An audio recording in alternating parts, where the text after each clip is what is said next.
আলজামু রাসূলুল্লাহ আলা মিল ইবাতনি, আমার শুধু পেটের ক্ষুধার বন্দোবস্ত হইলে আমি নবীর সঙ্গ ছাড়তাম না। আমার আনসার সাহাবারা ক্ষেত খামারের কাজ করত, আমার মুহাজির সাহাবারা ব্যবসা করত, আর আমি নবীর সাথে সাথে থাকতাম। শুধু সকাল বিকাল দুই বেলা যদি আমার খাবারের বন্দোবস্ত হয়, আমি আর নবীর লক ছাড়ি না। সুবহানাল্লাহ কইবেন না? 5374টা হাদিস তিনি বর্ণনা করেছেন। সবচেয়ে বেশি হাদিস বর্ণনাকারী সাহাবী।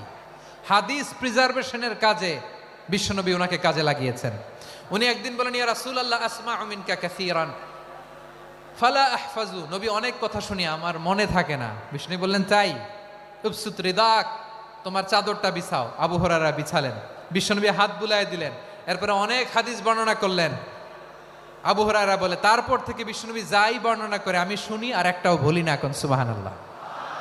বিশ্বনবী ওনাকে হাদিস প্রিজার্ভেশন, নবীর এই যে লক্ষ্য হাদিস প্রিজার্ভেশন